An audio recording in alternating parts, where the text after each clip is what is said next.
Further details in connection with the garbage consignments shipped to Sri Lanka from foreign countries are being exposed. We were able to see the mattresses and carpets that were with the waste.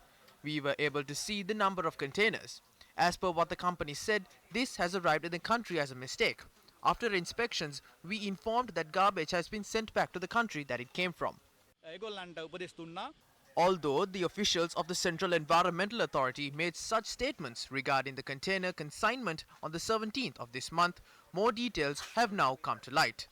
The Consumer Affairs Authority has released footage of waste material being dumped in the Katanaika Free Trade Zone to the media. The footage shows the manner in which liquid and solid waste piled up at the location being released into the environment. The Central Environmental Authority further adds that the site does not have a waste disposal system in place and garbage particles carried away by air is polluting the surrounding environment. Meanwhile, issuing a press release yesterday, the Central Environmental Authority said that the garbage consignment was imported by Haley's Free Zone Limited, located in the Katunaika Export Processing Zone number 4. The Central Environmental Authority adds that the company had not obtained the required environmental protection license and hazardous waste management license. The Central Environmental Authority said 130 containers containing 27,685 metric tons of industrial waste were amassed across an area reaching up to 50,000 square feet. The CEA said that orders have been issued to send the garbage back to the country from which they were imported from, as hazardous waste cannot be imported into the country according to the National Waste Management Policy. The Central Environmental Authority also said that according to the gazette issued on the 11th of July 2013, this company operated within the Katunaika Export Processing Zone as a re-export activities center. According to the gazette, if a company or institution is to be established, a minimum of 65% of the total investment must be funded through foreign sources. The gazette further states that the new company and the Board of Investment must sign a minimum investment agreement amounting to $5 million or 878.9 million rupees. It is clear that this gazette was issued to fulfill the personal objectives of one or two businessmen.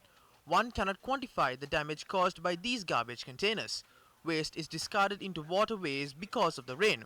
The government must intervene and re-export these garbage containers from Sri Lanka immediately.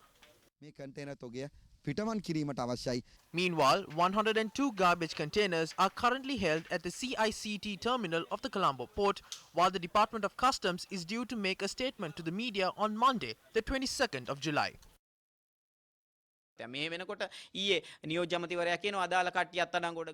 The Deputy Minister said yesterday that those responsible will be arrested.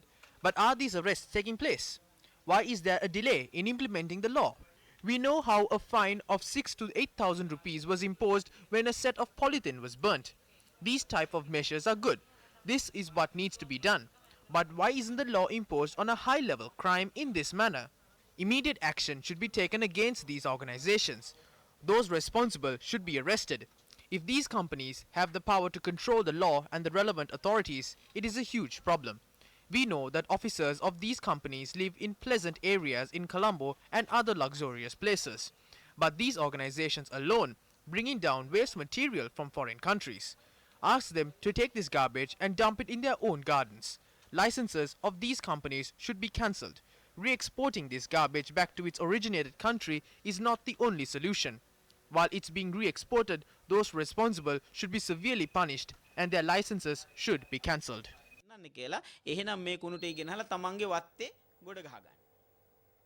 Haley's Free Zone Limited issued a statement responding to allegations raised against them with regard to the importation of garbage containers.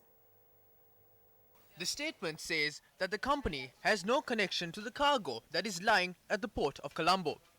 It adds that Haley's Free Zone Limited is not the importer, nor the consignee, nor logistics service provider in respect of the said containers. The said shipments were sent to HFZ by the importer for the purposes of processing and re-export. Some such cargo has already been processed and re-exported. End quote. The statement goes on to note that the containers received by HFZ did not contain any garbage or other waste material as alleged in several media reports.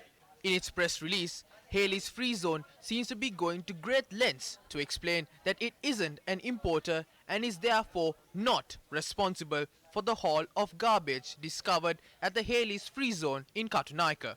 If a company knows that there is hazardous material that has been illegally imported and stored for many years in its own facility, then it is imperative that a responsible company would report such activity and cease such operations. It is very suspicious that this organization hasn't done this and instead chosen to offer implausible, childish excuses once it has been openly exposed by the authorities and media. Instead of implementing the law against those who imported waste material dumped at the Katunaika Free Trade Zone and the garbage containers which have created much controversy, politicians are now playing the blame game.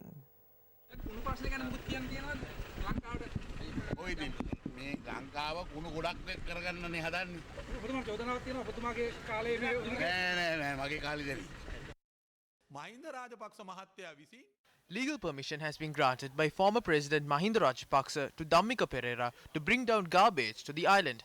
Permission was granted by the president of the previous regime.